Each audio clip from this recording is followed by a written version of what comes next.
வணக்கம். உலகம் இந்த வாரம் நிகழ்ச்சியில் ஜெருசலேமை இஸ்ரேலின் தலைநகராக அறிவித்த அமெரிக்காவின் முடிவை நிராகரித்த ஐநா தீர்மானம், ஸ்பெயினின் கேட்டலோனியா மாகாணத்தில் நடந்த தேர்தலில் அம்மாகாணத்தின் சுதந்திரத்திற்கு ஆதரவான முடிவு, அமெரிக்காவில் வரலாற்று சிறப்புமிக்க வரி சீர்திருத்தம் பற்றிய மசோதா நிறைவேற்றம் மற்றும் உலகின் பல்வேறு நகரங்களில் கிறிஸ்துமஸ் கொண்டாட்டங்களுக்கான ஏற்பாடுகள் உட்பட பல செய்திகள் உங்களுக்காக காத்திருக்கின்றன.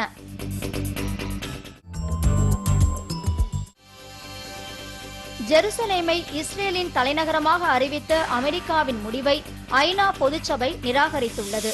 நிராகரிப்பு குறித்த தீர்மானத்திற்கு பெருவாரியான நாடுகள் ஆதரவு அளித்துள்ளன.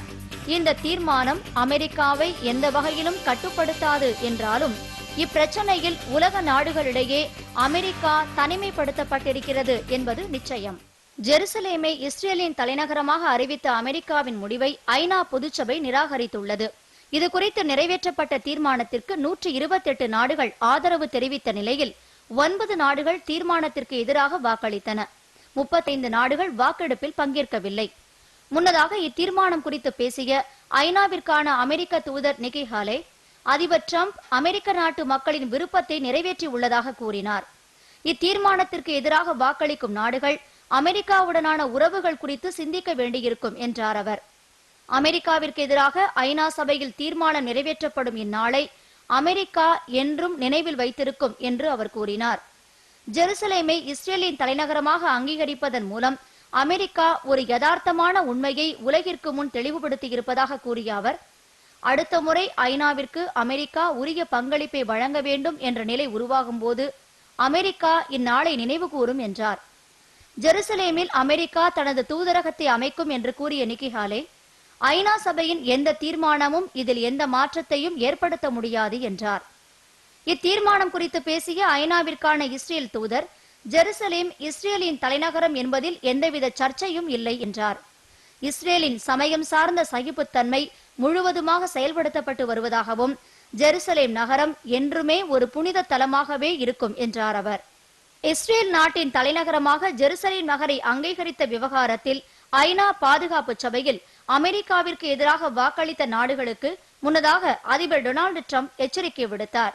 வெள்ளை மாளிகையில் நடைபெற்ற அமைச்சரவை கூட்டத்தில் பேசிய டிரம்ப், அமெரிக்காவிடமிருந்து நிதி உதவி பெற்று வரும் நாடுகள் இஸ்ரேல் விவகாரத்தில் அமெரிக்காவிற்கு எதிராக வாக்களிப்பதற்கு கண்டனம் தெரிவித்தார். இந்த நாடுகள் அமெரிக்காவிடமிருந்து இனி எந்த சலுகையையும் எதிர்பார்க்க முடியாது என்று கூறினார். ஐநா பொதுச்சபையில் அமெரிக்காவின் முடிவிற்கு எதிராக நிறைவேற்றப்பட்ட தீர்மானம் குறித்து பேசிய இஸ்ரேல் பிரதமர் பெஞ்சமின் நெத்தன்யாஹூ, ஐநா சபை பொய் உரைகளின் கூடாரம் என்று விவரித்தார். இஸ்ரேலின் ஆஷ்டாட் நகரில் பேசிய நெத்தன்யாஹூ, இந்த தீர்மானத்தை இஸ்ரேல் முழுவதுமாக நிராகரிப்பதாக கூறினார். ஐநா தீர்மானம் குறித்து கருத்து தெரிவித்த பாலஸ்தீன அதிபர் முகமது அப்பாஸ், இந்த தீர்மானம் பாலஸ்தீனத்திற்கு கிடைத்த வெற்றி என்றார். முன்னதாக ஜெருசலேம் நகரை இஸ்ரேலின் தலைநகரமாக அங்கீகரிக்கும் அமெரிக்காவின் முடிவிற்கு எதிரான வரைவு தீர்மானம் ஐநா பாதுகாப்பு சபையில் நிறைவேறியது. அமெரிக்காவின் நட்பு நாடுகளான பிரிட்டன், பிரான்ஸ், இத்தாலி, ஜப்பான் உட்பட 14 நாடுகள் இந்த தீர்மானத்திற்கு ஆதரவாக வாக்களித்தன. இதையடுத்து இந்த தீர்மானத்தை ரத்து செய்ய அமெரிக்கா தனது வீட்டோ அதிகாரத்தை பயன்படுத்தியது. மொத்தத்தில் ஜெருசலேமை இஸ்ரேலின் தலைநகரமாக அறிவித்த அமெரிக்காவின் முடிவை ஐநா பாதுகாப்பு சபையும் பொதுச்சபையும் இருவேறு தீர்மானங்களின் மூலமாக நிராகரித்துள்ளன.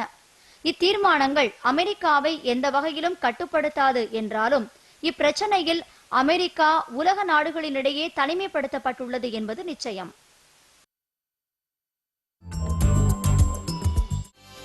ஸ்பெயின் நாட்டின் தன்னாட்சி மாகாணமான கேட்டலோனியாவில் நடந்த தேர்தலின் முடிவுகள் சுதந்திரத்திற்கு ஆதரவாக உள்ளன. அந்த மாகாணத்திற்கு சுதந்திரம் வழங்க விரும்பாத ஸ்பெயின் அரசு தற்போது இதுபோன்ற நிலைப்பாட்டை எடுக்கும் என்பது கேள்விக்குறியாகியுள்ளது. ஸ்பெயின் நாட்டின் தன்னாட்சி மாகாணமான கேட்டலோனியாவில் நடந்த தேர்தலில் அந்த மாகாணத்திற்கான சுதந்திர குரலுக்கு ஆதரவாக பெருவாரியான வாக்குகள் பதிவாகியுள்ளன. முன்னதாக சென்ற அக்டோபர் மாதம் 1 தேதி அன்று அம்மாகாண அரசு நடத்திய கருத்தறியும் வாக்கெடுப்பில் சுதந்திரத்திற்கான ஆதரவு வலுப்பெற்றதை அடுத்து ஸ்பெயின் நாட்டின் நடுவண் அரசு அம்மாகாணத்தின் நாடாளுமன்றத்தை கலைத்ததோடு சுதந்திரத்திற்கு ஆதரவாக குரல் எழுப்பிய அம்மாகாணத்தின் தலைவர் பியூஷ் தெமானை கைது செய்தது. மேலும் டிசம்பர் மாதம் 21ஆம் தேதி அன்று இம்மாகாணத்தில் தேர்தலுக்கான அறிவிப்பையும் வெளியிட்டது. இதையடுத்து தற்போது நடந்த தேர்தலில் மீண்டும் சுதந்திரத்திற்கான கோரிக்கைக்கு வெற்றி கிடைத்துள்ளது. கத்தலோனியாவில் நடந்த தேர்தலில் சுதந்திரத்திற்கு ஆதரவாக பெருவாரியான வாக்குகள் கிடைத்திருப்பது குறித்து கருத்து தெரிவித்த பியூஷ் தேவான், இது கத்தலோனிய குடியரசிற்கு கிடைத்த வெற்றி என்றார். தேர்தல் முடிவுகள் குறித்து பிரசல்ஸில் பேசிய அவர், இந்த முடிவை எவரும் நிராகரிக்க முடியாது என்றார். கத்தலோனிய மக்கள் வெற்றி பெற்றிருப்பதாகவும் ஸ்பெயின் அரசு தோல்வியை சந்தித்திருப்பதாகவும் அவர் கூறினார். எனினும் சுதந்திரத்திற்கு எதிரான குடிமக்கள் கட்சி அம்மாகாணத்தில் பெரிய கட்சியாக இருப்பதால் இம்மாகாணத்தில் அரசு அமைக்க யாருக்கு உரிமை கொடுக்கப்படும் என்பது தெளிவாக தெரியவில்லை. தேர்தல் முடிவுகளின் பின்னணியில் நடுவண் அரசின் அடுத்த கட்ட நடவடிக்கை என்னவாக இருக்கும் என்பது கேள்விக்குறியாகவே உள்ளது. முன்னதாக அக்டோபர் கருத்தறியும் வாக்கெடுப்பிற்கு பிறகு கிளர்ச்சி, தேச துரோகம், நிதி முறைகேடுகள் ஆகிய குற்றச்சாட்டுகளின் அடிப்படையில் சுதந்திரத்திற்கு ஆதரவான தலைவர்கள் மீது வழக்குகள் தொடரப்பட்டன. அக்டோபர் 1ஆம் தேதி நடந்த தேர்தலில் தேர்தலை தடுக்க ஸ்பெயின் அரசு எடுத்துக்கொண்ட நடவடிக்கைகளினால் இப்பகுதியில் வன்முறை வெடித்தது. எனினும் தற்போதைய தேர்தல் அமைதியாக நடந்து முடிந்துள்ளது என்பது குறிப்பிடத்தக்கது. கத்தலோனிய மாகாண அரசு நடத்திய கருத்தறியும் வாக்கெடுப்பு மற்றும் ஸ்பெயின் அரசு அறிவித்த தேர்தல் ஆகிய இரண்டிலும் சுதந்திரத்தை ஆதரிக்கும் கோரிக்கைதான் வலுப்பெற்றிருக்கிறது என்ற நிலையில் ஸ்பெயின் அரசின் அடுத்த கட்ட நடவடிக்கை என்னவோ? அமெரிக்காவின் தேசிய பாதுகாப்பு கொள்கை அறிவிப்பு, வரலாற்று சிறப்புமிக்க வரி சீர்திருத்த மசோதா நிறைவேற்றம் ஆகியவை உலக அளவில் தலைப்புச் செய்தியானது. அமெரிக்காவில் சென்ற ஆண்டு நடந்த அதிபர் தேர்தலை அடுத்து புதிய அதிபராக இவ்வருடத்தின் முதல் பகுதியில் அதிபர் டிரம்ப் பொறுப்பேற்ற பிறகு அந்நாடு முதல் முறையாக தனது தேசிய பாதுகாப்பு கொள்கையை வெளியிட்டது. இக்கொள்கை ஆவணம் பல்வேறு கூறுகளை கொண்டிருந்த போதிலும் சீனா மற்றும் ரஷ்யா குறித்து குறிப்பிடப்பட்டுள்ள கருத்துக்கள் உற்று நோக்கக்கூடியவையாக உள்ளன. சீனாவும் ரஷ்யாவும் அமெரிக்காவிற்கு பெரும் சவாலாக இருப்பதாக கூறப்பட்டுள்ளது. சீனா அமெரிக்காவிற்கு எதிராக திட்டங்களை தீட்டி வருவதாக இதில் குறிப்பிடப்பட்டுள்ளது. இக்கொள்கை ஆவணம் குறித்து கருத்து தெரிவித்த சீன வெளியுறவுத்துறையின் செய்தி தொடர்பாளர், அமெரிக்கா பனிப்போர் அணுகுமுறையை பின்பற்றி வருவதாக கூறினார். அமெரிக்காவின் இந்த நிலைப்பாடு அச்சுறுத்தலாக கருதப்படும் என்றார் அவர். சென்ற வருடம் நடந்த அமெரிக்க அதிபர் தேர்தலில் ரஷ்யாவின் தலையீடு குறித்த விசாரணைக்கு தலைமை தாங்கும் சிறப்பு அதிகாரி ராபர்ட் முல்லர் பதவியிலிருந்து நீக்கப்படலாம் என்ற செய்தியை மறுத்துள்ளார் அமெரிக்க அதிபர் டிரம்ப். தேர்தலில் ரஷ்யாவின் தலையீட்டை ரஷ்ய அதிபர் புட்டினும் அமெரிக்க அதிபர் டிரம்பும் மறுத்துள்ளனர். அமெரிக்காவின் வரலாற்று சிறப்புமிக்க வரி சீர்திருத்த மசோதா குடியரசுக் கட்சியைச் சேர்ந்த உறுப்பினர்களை அதிகமாக கொண்ட பிரதிநிதிகள் சபையில் நிறைவேற்றப்பட்டது. 30 வருடங்களுக்கு பிறகு இது போன்றதொரு வரி சீர்திருத்தம் அமெரிக்காவில் அறிமுகப்படுத்தப்படுகிறது என்பது குறிப்பிடத்தக்கது. இந்த மசோதாவிற்கு அதிபர் டிரம்பின் முறையான ஒப்புதல் கிடைத்த பிறகு இது சட்டமாகும்.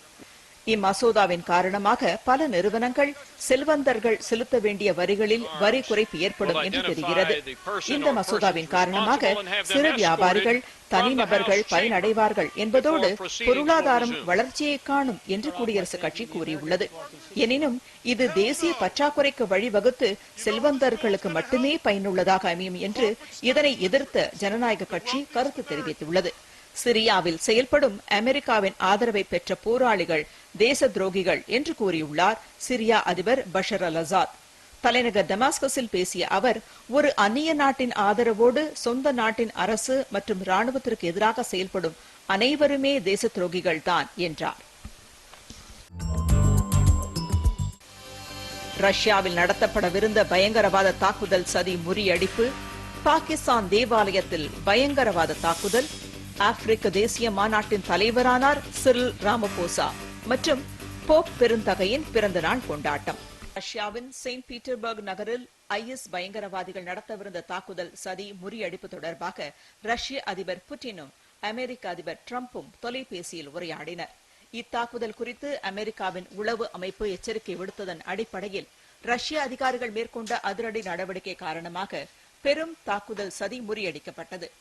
அமெரிக்கா தகுந்த நேரத்தில் தந்த இந்த எச்சரிக்கை தகவலுக்கு ரஷ்ய அதிபர் புட்டின் நன்றி தெரிவித்தார். ஆஸ்திரேலியாவின் மெல்பர்ன் நகரில் மக்கள் அதிகமாக நடமாடும் சந்திப்பில் அடையாளம் தெரியாத இருவர் கார் ஒன்றை தாறுமாறாக ஓட்டிச் சென்றதில் 14 பேர் காயமடைந்தனர். இது வேண்டுமென்றே நிறைவேற்றப்பட்ட செயல் என்று காவல்துறை தெளிவுபடுத்தியிருந்த போதிலும் இது ஒரு பயங்கரவாத தாக்குதல் என்பது குறித்து கருத்து எதுவும் தெரிவிக்கவில்லை. இச்சம்பவத்தில் சம்பந்தப்பட்ட இருவர் கைது செய்யப்பட்டுள்ளனர். பாகிஸ்தானின் குவெட்டா நகரில் தேவாலயம் ஒன்றின் மீது நடத்தப்பட்ட தாக்குதலில் 8 பேர் உயிரிழந்தனர், 45 பேர் காயமடைந்தனர். தாக்குதல் நடத்த வந்த இருவரில் ஒருவரை காவல்துறையினர் சுட்டுக் கொன்றதாகவும் மற்றொருவர் தற்கொலை செய்து கொண்டதாகவும் காவல்துறையினர் தெரிவித்தனர். இத்தாக்குதலுக்கு எந்த பயங்கரவாத அமைப்பும் பொறுப்பேற்கவில்லை. வடகொரியாவில் தற்போதுள்ள ஆட்சி அபாயகரமானது, பொறுப்பற்றது என்று கூறியுள்ளார் ஆஸ்திரேலிய பிரதமர் மால்கம் டர்ன்புல். வடகொரியாவின் சார்பாக ஆஸ்திரேலியாவின் ஏவுகணை உதிரி பாகங்களை கள்ளச்சந்தையில் விற்க முற்பட்ட ஒருவன் கைது செய்யப்பட்டதை அடுத்து பிரதமர் டர்ன்புல் இக்கருத்தை தெரிவித்துள்ளார். இந்த நபர் சிட்னி நகருக்கு அருகே கைது செய்யப்பட்டு அவர் மீது வழக்கு தொடரப்பட்டுள்ளது.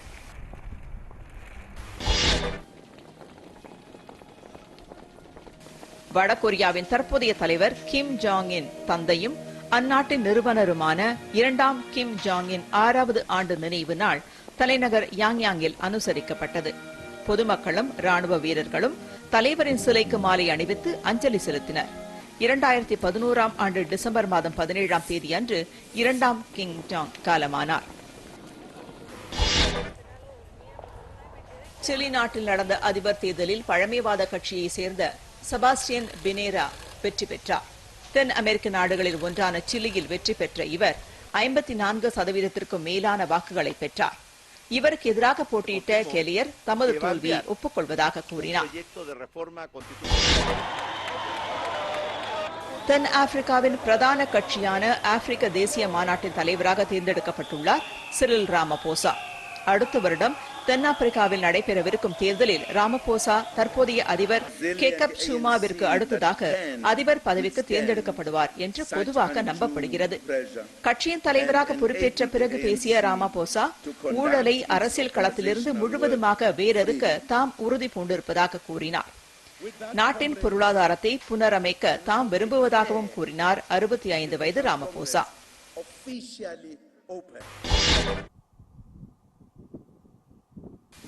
சவுதி தலைநகர் ரியாத் மீது தாக்குதல் நடத்த ஏமனைச் சேர்ந்த ஹூதி போராளிகளுக்கு ஈரான் ஏவுகணைகளை வழங்கியது என்ற குற்றச்சாட்டை அந்நாடு மறுத்துள்ளது. இதுகுறித்து பேசிய ஈரான் வெளியுறவுத்துறையின் செய்தி தொடர்பாளர் இப்போராளிகளோடு ஈரானுக்கு எந்தவித ராணுவ தொடர்பும் இல்லை என்று கூறியுள்ளார். இச்சம்பவம் குறித்து கருத்து தெரிவித்த ஹூதி போராளிகள் தலைநகர் ரியாதில் உள்ள அரண்மனையில் சவுதி தலைவர்கள் கூட்டத்தில் பங்கேற்றதால் அதன் மீது தாக்குதல் நடத்த தாங்கள் திட்டமிட்டதாக கூறினர். போப் பெருந்தகை பிரான்சிஸ் தனது 81வது பிறந்த நாளை வாட்டிகனில் உற்சாகமாக கொண்டாடினார். இந்நிகழ்ச்சிக்கென இத்தாலியின் பிரபல உணவான பீட்சா மிக நீளமான அளவில் தயாரித்து வைக்கப்பட்டிருந்தது. பீட்டர்ஸ் சதுக்கத்தில் குழுமியிருந்த ஏராளமான குழந்தைகள் போப் பெருந்தகைக்கு வாழ்த்துக்களை தெரிவித்தனர்.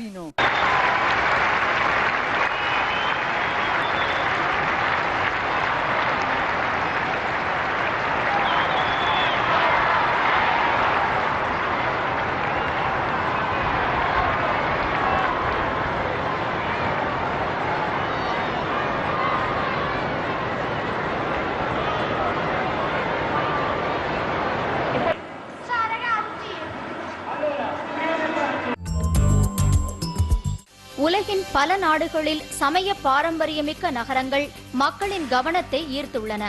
அவற்றுள் தனித்தும் சிறந்தும் விளங்குகிறது கத்தோலிக்கர்களின் தலைமையிடமான வாட்டிகன்.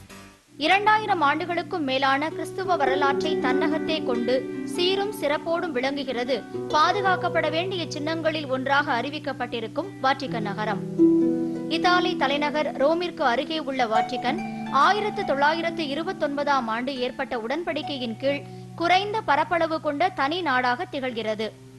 4ஆம் நூற்றாண்டில் நிர்மாணிக்கப்பட்ட புனித பீட்டர் தேவாலயம் உட்பட பல பிரம்மாண்டமான தேவாலயங்களையும் கட்டடங்களையும் கொண்டுள்ளது வாட்டிகன். கத்தோலிக்கர்களால் புனித நகரமாக போற்றப்படும் வாட்டிகன் கத்தோலிக்கர்களின் தலைவரான போப் பெருந்தகையின் உறைவிடமாக உள்ளது. 15, 16, 17ஆம் நூற்றாண்டுகளில் இங்குள்ள கட்டடங்கள் புனரமைக்கப்பட்டும் மாற்றி அமைக்கப்பட்டும் உள்ளன. 1475ஆம் ஆண்டு நிர்மாணிக்கப்பட்ட வாட்டிகன் நகரம் வரலாற்று பாரம்பரிய சிறப்புமிக்க நூல்கள், பதிப்புகள், ஆவணங்கள், வரைபடங்கள், நாணயங்கள், கலைப்பொருட்கள் ஆகியவற்றை கொண்டிருப்பதால் வாட்டிகன் நகரம் மனித கலாச்சாரத்தின் நிலைகளனாக விளங்குகிறது என்பது நிச்சயம்.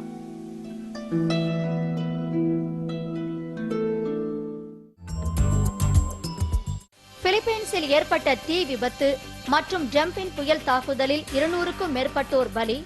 தென்கொரியாவில் ஏற்பட்ட தீ விபத்தில் 18 பேர் உயிரிழப்பு. பிரான்ஸ் நாட்டைச் சேர்ந்த பிராங்க்வா கபாட் படகில் உலகை சுற்றி சாதனை. மற்றும் கிறிஸ்துமஸை முன்னிட்டு பல்வேறு நகரங்களில் கிறிஸ்துமஸ் தாத்தாக்களின் வருகை. பிலிப்பைன்ஸ் நாட்டின் டாவோ நகரில் உள்ள வணிக வளாகம் ஒன்றில் ஏற்பட்ட தீ விபத்தில் 37 பேர் உயிரிழந்தனர். 4 அடுக்குமாடி கொண்ட இந்த வளாகத்தில் திடீரென தீ விபத்து ஏற்பட்டதாகவும் பொருட்களை வாங்க கூடியிருந்தவர்கள் அங்கு சிக்கிக் கொண்டதால் உடல் கருகி உயிரிழந்ததாகவும் காவல்துறையினர் தெரிவித்தனர். 3வது மாடியில் ஏற்பட்ட தீ விபத்து மேல் தளத்திற்கும் பரவியதாகவும் உடனடியாக தீயணைப்பு படையினர் விரைந்து சென்று தீயை அணைக்கும் பணியில் ஈடுபட்டதாகவும் அவர்கள் தெரிவித்தனர். உயிரிழப்பு எண்ணிக்கை அதிகரிக்கும் என அஞ்சப்படுகிறது.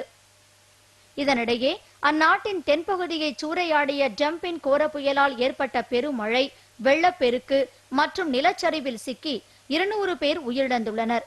கோர புயலுக்கு ஆயிரக்கணக்கான வீடுகள் சேதமடைந்துள்ளன. சுமார் 12,000 பேர் பாதுகாப்பான இடங்களில் தங்க வைக்கப்பட்டுள்ளனர். ஆறுகளில் நீர்மட்டம் உயர்ந்ததால் சில கிராமங்களில் கரை புரண்டு ஓடிய வெள்ள நீரில் வீடுகள் அடித்துச் செல்லப்பட்டன. தென்கொரியாவின் ஜேஷியா நகரில் உள்ள உடற்பயிற்சி மைய கட்டடத்தில் ஏற்பட்ட தீ விபத்தில் 18 பேர் உயிரிழந்தனர். 8 மாடிகளை கொண்ட இந்த கட்டடத்தில் அதிக எண்ணிக்கையிலானோர் 2 மாடி கட்டடத்திலேயே உயிரிழந்ததாக செய்திகள் தெரிவிக்கின்றன. 60க்கும் மேற்பட்ட தீயணைப்பு வீரர்கள் தீயை அணைக்கும் பணியில் ஈடுபட்டனர். 1914ஆம் ஆண்டு மூண்ட முதல் உலகப் போரின் போது காணாமல் போன ஆஸ்திரேலியாவின் முதல் நீர்மூழ்கி கப்பலின் பாகங்கள் தற்போது கண்டறியப்பட்டுள்ளன. பாப்புவா நியூகினியா அருகே அடையாளம் காணப்பட்டுள்ள நீர்மூழ்கி கப்பலின் பாகங்கள் 103 ஆண்டுகால தேடலுக்கு பிறகு கிடைத்துள்ளது. ஆஸ்திரேலியாவின் கடற்படை வரலாற்றின் மர்மத்திற்கு விடையாக கிடைத்துள்ளது. சிலி நாட்டில் ஏற்பட்ட மண் சரிவில் 5 பேர் உயிரிழந்தனர். 20க்கும் மேற்பட்டோர் காணாமல் போயினர். தொடர் மழையால் வெள்ளக்காடான பல பகுதிகளில் இருந்த மக்கள் பாதுகாப்பான இடங்களுக்கு அப்புறப்படுத்தப்பட்டனர். அந்நாட்டில் நடந்த அதிபர் தேர்தலுக்கு முன்னதாக மழையின் காரணமாக பல பள்ளிகளும் குடியிருப்புகளும் சேதமடைந்தன.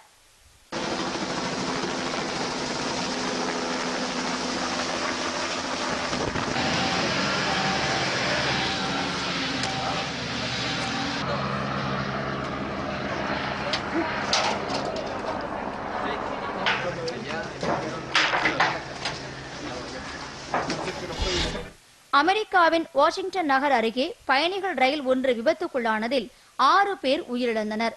வாஷிங்டன் மாநிலத்தில் சியாட்டில், போர்ட்லாந்து நகரங்களுக்கிடையே அறிமுகப்படுத்தப்பட்ட ஆம்ட்ராக் அதிவேக ரயில் அதன் முதல் பயணத்திலேயே தண்டவாளத்திலிருந்து தடம் புரண்டு விபத்தை சந்தித்தது.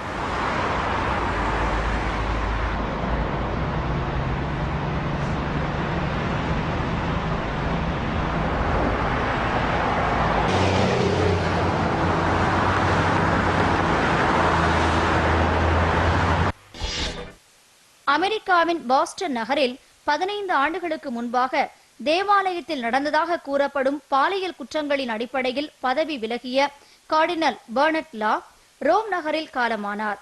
அவருக்கு வயது 86. பாஸ்டனில் இருந்து வெளியேறிய அவர் 2011ஆம் ஆண்டு வரை வாட்டிகன் தேவாலயத்தில் பணிபுரிந்தார். சமீபத்தில் நாட்டுக்கு அர்ப்பணிக்கப்பட்ட பிரிட்டனின் பிரம்மாண்டமான விமானம் தாங்கி கப்பல் HMS குவீன் எலிசபெத் கப்பலில் சில கசிவுகள் அடையாளம் காணப்பட்டுள்ளன. இதற்கான சீரமைப்பு பணிகள் போர்ட்ஸ்மவுத் துறைமுகத்தில் நடைபெறும் என்று பிரிட்டன் கடற்படை தெரிவித்துள்ளது. 65,000 டன் எடை கொண்ட இந்த கப்பல் சில நாட்களுக்கு முன்பு பிரிட்டிஷ் அரசி எலிசபெத்தின் முன்னிலையில் நாட்டுக்கு அர்ப்பணிக்கப்பட்டது.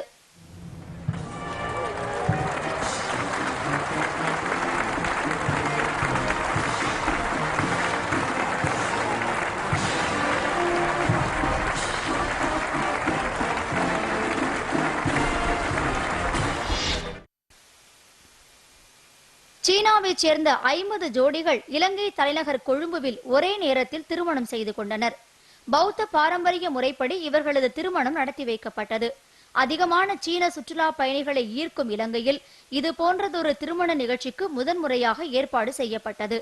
இலங்கைக்கும் சீனாவிற்கும் இடையே தூதரக உறவுகள் ஏற்படுத்தப்பட்டதன் 60ஆம் ஆண்டு நிறைவையொட்டி இத்திருமண நிகழ்ச்சிக்கு ஏற்பாடு செய்யப்பட்டிருந்தது.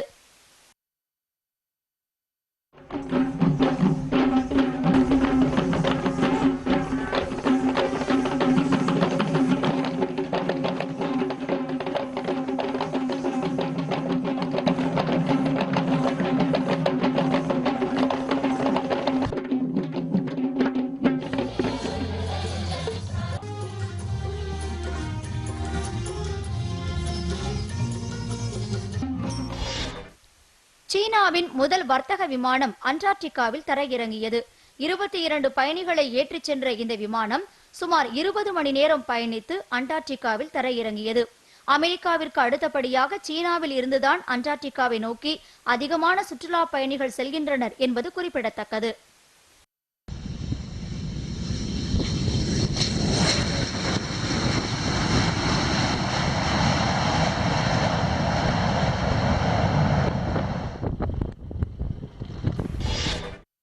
பிரான்ஸ் நாட்டைச் சேர்ந்த பிராங்க்வா கபாட் படகில் பயணித்து 42 நாட்கள் 14 மணி நேரங்கள் 40 நிமிடங்கள் 35 நொடிகளில் உலகை வலம் வந்துள்ளார். இவரது சாதனை உறுதி செய்யப்படுவதற்கு முன்பாக படகில் இருந்த அனைத்து திசை காட்டும் கருவிகளும் ஆவணங்களும் ஆய்வு செய்யப்படும் என்று தெரிவிக்கப்பட்டுள்ளது. முன்னாள் விம்பிள்டன் சாம்பியன் மரியான் பட்டோலி தாம் டென்னிஸ் விளையாட்டு களத்தில் மீண்டும் பிரவேசிக்க இருப்பதாக கூறியுள்ளார். பிரான்ஸ் நாட்டைச் சேர்ந்த பட்டோலி 2013ஆம் ஆண்டில் விம்பிள்டன் பட்டத்தை வென்ற பிறகு டென்னிஸ் களத்திலிருந்து ஓய்வு பெற்றார் என்பது குறிப்பிடத்தக்கது. 33 வயது பட்டோலி மீண்டும் டென்னிஸ் களத்தில் வர இருப்பது குறித்து அவரது ட்விட்டர் பக்கத்தில் தெரிவிக்கப்பட்டுள்ளது. கிறிஸ்துமஸ் திருநாளை முன்னிட்டு பல்வேறு நாடுகளிலிருந்து ரஷ்யாவிற்கு பயணித்த சுமார் 1500 கிறிஸ்துமஸ் தாத்தாக்கள் வேடமணிந்தவர்கள் ரஷ்யாவின் ரைபின்ஸ் நகரில் வலம் வந்தனர். America, Latvia, Lithuania, Germany, France, Finland ஆகிய நாடுகளிலிருந்து வந்திருந்த இவர்கள் தங்களது செல்ல பிராணிகளையும் அழைத்து வந்திருந்தனர்.